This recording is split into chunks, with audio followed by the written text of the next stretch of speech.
Hi guys, 빅입니다. 저희 지난 시간에 본격적으로 문법에 대해서 공부를 시작했고 지난 시간에는 8가지의 품사, 그러니까는 8가지의 특징과 쓰임이 있는 단어들 분류 중에서 명사라는 카테고리에 대해서 배웠고요. 오늘은 그거와 조금 이어지는 비슷한 성질이 있는데 조금은 다른 그런 영역에 대해서 배워볼 거예요. 바로 대명사라는 품사입니다. 자, 대명사 안에 보면 명사라는 이름이 들어가 있죠. 여기에 힌트가 있습니다. 이것도 마찬가지로 이름을 나타내는 말인데요. 그냥 이름을 나타내는 게 아니라 어떠한 이름을 대신할 수 있는 단어를 말합니다. 예를 들어 볼게요. 지난 시간에 예를 들 때 어떻게 했냐면은 옛날에 한 소녀가 있었습니다. 그 소녀는 참 예뻤고요. 빨간 망토를 쓰고요. 뭐 이런 식으로 얘기를 했어요. 그럴 때 첫 번째 나왔던 옛날에 한 소녀는 girl로 표현을 하고, 그 다음에 두 번째 나왔던 그 소녀는 the girl, 아주 예뻤고요. 그 소녀는 망토를 입고요. 계속 그 소녀는 우리 한국말로 들을 때도 어색하죠. 우리 뭐라 하죠? 쉽게 말할 때 우리 뭐 그냥 대화로 한다라고 생각해보면 걔는 뭐 쟤네는 쟤들은 뭐 이런 식으로 말하죠. 이런 것처럼 앞에서 언급했던 단어를 뒤에 계속해서 언급하지 않고 대신해서 말을 나타내 줄 수 있는 단어들, 그러한 명사라는 이름을 대신해서 나타내주는 단어를 대명사라고 합니다.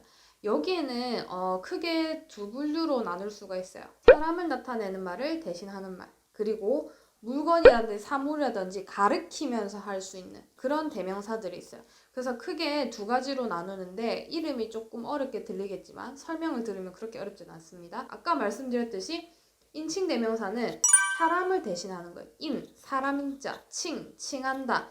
대명사는 설명드렸죠. 그래서 사람을 칭하는 말인데 그 사람을 칭하는 단어를 대신하는 말, 그래서 인칭 대명사가 되겠고요. 제가 아까 말씀드린 것처럼 어떤 가리키면서 할 수 있는 거, 지시한다라고 하죠. 그래서 지시 대명사, 이렇게 크게 두 가지로 보시면 됩니다. 그래서 이런 거는 예전에 학교 다닐 때 중학교 1학년, 저는 아직도 기억나요. 그 학원을 처음 딱 다녔을 때 이거를 나도 외우라고 그래 도대체 왜 외운지도 모르겠고 외우다 포기했던 기억이 납니다. 그게 바로 인칭 대명사인데, 예전에 왜 I, my, me, my, we, our, us, ours, you, your, you, yours 이러면서 막 외웠던 거 있죠. 그게 바로 인칭 대명사 표입니다. 그러니까 사람을 나타내는 말을 대신 해주는 단어들이 거기 다 들어가 있어요. 근데 이거는 꼭 시간을 내셔서 꼭 외우셔야 되는 부분이에요. 인칭 대명사가 일단 뭔지를 이해를 하시고, 아까 말씀드린 것처럼 사람을 대신하는 말이라는 거 이해를 하시고 꼭 시간을 내셔서 계속 보시면서 외우셔야 합니다. 근데 영역별로 조금씩 설명이 좀 필요하긴 해요. 그래서 제가 간단하게 설명을 한번 드려볼게요. 우선 왼쪽에 보이시는 것들에 보면은 1인칭, 2인칭, 3인칭이라는 게 보일 겁니다. 인칭, 아까 사람을 가리키는 거라 했죠. 그런데 1인칭이다, 2인칭이다, 3인칭이다는 무슨 말이냐면, 예전에 뭐 고등학교 때였나요? 고등학교 때였나? 문학 시간에 뭐 3인칭, 뭐 전지적 작가 시점 뭐 이런 거 있었던 것 같은데 기억도 안 나지만 그런 걸 아마 들어보셨을 건데, 이게 뭐냐면 쉽게 말씀드려서 1인칭이라는 말은 나 자신을 말합니다. 말을 하고 있는 나 자신은 1인칭이에요. 1, 숫자 1이죠. 그리고 나와 대화를 나누고 있는 상대방을 2인칭이라고 합니다. 그럼 3인칭은 누구냐? 지금 나 1인칭과 나와 대화를 하고 있는 2인칭, 이렇게 둘이 대화를 하고 있는데 대화를 안 하고 있는 사람들은 전부 3인칭입니다. 이해가 되실까요? 다시요. 1인칭은 나를 말합니다. 숫자 1. 내가 주인공이죠? 1. 그 다음에 나와 대화를 나누고 있는 상대방을 2인칭. 그 다음에 서로 대화를 하고 있는 사람을 제외한 나머지 사람들을 3인칭이라고 생각하시면 돼요. 그럼 여기에 단수 복수 개념은 뭐냐면, 제가 설명드렸었죠. 지난 시간에 영어에서는 숫자 1에 해당하는 게 단수고요. 2, 3, 4, 5, 그러니까 2 이상은 복수로 생각합니다. 그러면 1인칭 단수, 당연히 나는 한 명이니까 나 자신 한 명만 말할 때 1인칭 단수가 되겠고, 그럼 1인칭 복수는 뭐냐? 내가 여러 명은 아니겠죠? 무슨 말이냐면 나를 포함한 여러 명, 한국말로 하면 자연스럽게 우리라는 말이 되겠죠. 우리라고 할 때는 나를 포함해서 여러 명을 말하는 거니까요. 그런 거를 1인칭 복수라고 말을 합니다. 2인칭에 가면은 2인칭은 사실 생긴 게 다 똑같아요. 단수와 복수. 2인칭 같은 경우에도 그럼 단수, 나와 대화를 하고 있는 상대방이 한 명일 때는 2인칭 단수가 되겠고요. 나와 대화를 하고 있는 사람이 여러 명이에요. 그러면은 너희들, 한국말로 표현하면 너희들 정도가 되겠죠. 나와 대화를 하고 있는 상대방이 여러 명이다? 그럼 2인칭 복수가 되는 거고요. 근데 표에서 보면은 1인칭 단수와 사실 복수는 똑같아요. 그렇게 보시면 되고 3인칭에 가면은 크게는 단수와 복수가 있는데 우선 단수, 나와 대화하고 있는 상대방 이 두 사람을 제외한 나머지 사람들 3인칭이라고 하는데 그 나머지 사람들 중에서 한 명을 가르치는 거를 3인칭 단수. 근데 우리 대화하는 사람들 말고 저기 뭐 예를 들어서 친구들이 막 지나가 여러 명이 막 지나가 그러면은 우리 대화하고 있지 않잖아요 그 사람들이랑 그런데 여러 명이에요. 그러면은 3인칭 복수가 되는 겁니다. 이 개념들이 조금 이해가 되실까요? 그리고 3인칭 안에 단수 안에 보면 또 세 가지로 나누게 됩니다. 첫 번째는 남자를 일컫는 말이고요. 두 번째는 여자. 마지막 세 번째는 사실은 여기는 인칭 대명사 아까 말씀드린 것처럼 사람을 가르치는 말을 대신하는 단어들이 들어간 거지만 요때 it은 사물을 나타내는 말입니다. 이것만 주의하시면 돼요. 여기 인칭 대명사 표에서 사람이 아닌 사물을 나타내는 말은 유일하게 이 부분입니다. 그래서 제가 이렇게 표시를 해놨고 그럼 예를 들어서 이제 나와 여러분이 만약에 예를 들어서 대화를 하고 있는데 저기 뭐 남자분 한 분이 막 지나가요. 그럼 제가 그분을 가르치는데 그 한 분이잖아요. 저랑 얘기 안 하고 있고 남자가 한 분이에요. 그러면은 거기에 해당하는 단어를 쓰시는 거고 그분이 만약 여자분이다. 그러면은 거기 여자분에 해당하는 걸 쓰시는 거고 당연히 물건은 저희와 대화가 안 돼요. 그죠? 초능력이 있지 않는 이상. 그렇기 때문에 물건을 나타내는데 물건이 하나만을 나타냅니다. 그러면은 it을 나타내게 돼요. 근데 잘 보시면 3인칭 복수에는 하나밖에 없어요. 무슨 말이냐면 3인칭에서 사람이든 물건이든 혹은 남자든 여자든 물건이든 관계없이 복수가 되면 이 말은 두 명이거나 물건일 때는 두 개 이상이겠죠. 두 개 이상이 되면 무조건 거기에 있는 단어들로 쓰게 됩니다. 그래서 문장 안에서 봤을 때 혹은 대화를 할 때 이 여기에 들어간 단어를 썼을 때 이게 사람을 나타내는 말인지 혹은 물건을 나타내는 말인지를 잘 구분을 하셔야 돼요. 이해가 되실까요? 조금 어렵긴 한데 한 번 더 천천히 한번 둘러보시기 바랍니다. 그리고 이제 오른쪽 편으로 이제 가로행으로 돼 있는 부분은 제가 지금 설명드릴 부분은 아니라서 제가 상세하게 설명은 안 드릴게요. 자세한 표 같은 경우는 제가 아래에 더보기란에다가 남겨놓을 테니까요. 보시고 참고해 주시길 바라고요. 한번 뜻 같은 경우는 그렇게 상세히 보시면 패턴들을 보시게 될 거예요. 자, 그럼 여기 있는 단어 제가 한 번만 읽어볼게요. I, my, me, mine. We, our, us, ours. You, your, you, yours. You, your, you, yours. He, his, him, his. She, her, hers. It, its, it.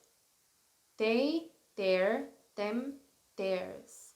이런 식으로 읽게 됩니다. 그러면 다시 우리 이제 뿌리에서 좀 나와야 돼요. 숲을 한번 전체적으로 볼게요. 지금 저희가 하는 거는 뭐냐면은 단어들 여러 개가 있는데 그 특징들이 나누니까 8개가 있었죠. 그 중에 대명사라는 카테고리 안에 있는 단어들을 보고 있는 거고 대명사라는 거는 어떤 이름을 가진 단어를 대신하는 단어를 말하는 거라고 했습니다. 그 중에서 저희가 크게 두 분류로 나눴어요. 인칭대명사, 사람을 가르치는 단어를 보는 인칭대명사가 있었고 그 다음에 지시대명사라는 건 아직 안 했지만 이렇게 크게 두 개 중에서 지금 방금 인칭대명사라는 걸 한 거예요. 이것까지 아시겠나요? 자, 그러면 이제 지시대명사 한번 해볼게요. 지시대명사는 오히려 쉽습니다. 말 그대로 가리키면서 하는 말이에요. 이럴 때 우리나라 말은 제가 알기로 일본 말도 그런 걸로 알고 있어요. 이렇게 대화를 하고 있을 때 나에서 가까운 거는 이거라고 하고 상대방한테 가까운 거는 그거라고 말을 하고 나도 그렇고 대화하는 상대방 우리 둘 다에게 먼 거는 저거라고 해요. 그래서 우리 한국말이랑 일본 말에는 이거, 그거, 저거 이런 표현이 있죠. 근데 영어에는요 그런 게 없습니다. 그냥 무조건 내 기준에서 가까운 거, 내 기준에서 멀면 먼 거 이렇게만 생각하시면 돼요. 그래서 가까운 거는 두 가지로 표현할 수 있습니다. this, these. 먼 거는 that, those. 이렇게 보시면 됩니다. 그럼 이거 차이는 뭐냐? 가까운 게 하나면은 this. 한마디로 가까운 게 단수다. 하나다 그럼 this. 근데 가까운 게 두 개 이상이다. 그러니까 가까운 게 있는데 복수다. 그러면 these라고 생각하시면 돼요. 그 다음에 멀리 있는 게 하나만 있다. 이미지로 한번 떠올리시면 좀 더 쉬울 거예요. 예를 들어서 지금 제가 잠깐만요. 립스틱이 있어요. 근데 제가 립스틱을 갖고 있는데 저한테 가까이에 이게 하나만 있어요. 그러면 얘는 this가 될 거고요. 제가 이렇게 표현해 볼게요. 이렇게 두 개가 있어요. 이렇게. 그러면 얘는 가까이 있는데 여러 개니까 these가 되겠죠. 그 다음에 이게 멀리 있어요. 근데 멀리 있는데 하나만 있으면 that이고요. 멀리 있는데 두 개가 이상이 있다. 여러 개가 있다. 복수다. 그러면 those가 되는 겁니다. 이거는 쉽죠? 그런데 여기서 이제 한글 번역만 보면 헷갈리는 부분이 나옵니다. 바로 뭐냐면 인칭 대명사에 해석해 보면 아까 제가 유일하게 물건을 나타내는 말이 있어요 하면서 그것이라고 말하는 게 있어요. 바로 그 부분에 있는 거를 한글 뜻에 찾으면 그것이라고 나와요. 그러다 보니까는 많은 분들이 혼동을 하시는 게 우리 한국말의 개념에 있는 이거, 상대방 가까이 있는 거, 그거, 우리 서로에게 뭔 거, 저거 개념으로 this, it, 뭐 that 이런 식으로 생각을 하시는데 이 절대 아닙니다. 다시 말씀드리지만 앞에 있는 인칭대명사에 있는 거는 서로 얘기를 하면서 언급을 다시 한 번 더 안 하는 거예요. 한번 예를 들어 볼게요. 저 앞에 지금 물건이 없어요. 물건이 없는데 제가 막 이제 여러분이랑 얘기를 해요. 제가 립스틱을 샀는데 있잖아요. 그게 너무 뭐 발림성이 좋고 막 색깔도 예쁘고 막 그래서 맨날 그거 들고 다니잖아요. 할 때 그때 그거 있죠. 제가 어디 가르치면서 하고 있나요? 아니죠. 눈에 보이지 않아요. 가르치지 않아요. 그런데 제가 그 립스틱이라는 말을 계속 반복해서 나 립스틱 샀는데요. 립스틱 발색이 좋고 립스틱이 너무 좋아가지고 립스틱을 계속 들고 다니잖아요. 요라고 하지 않잖아요. 그죠? 그런 식으로 앞에 나왔던 단어를 계속해서 언급을 안 하면서 대신 하는 말. 그때 그게 바로 it입니다. 해석은 그것으로 되지만 우리 개념의 그것이 아니에요. 가르치는 말이 아니에요. 그런데 아까 제가 좀 전에 했던 this, these, that, those 같은 경우는 우리가 서로 보면서 가리키면서 지시를 할 수 있어야 돼요. 이거 개념이 이해가 좀 되시나요? 자, 그럼 다시 한 번 더 전체적으로 볼게요. 우리가 하는 거 있는 거는 뭐다?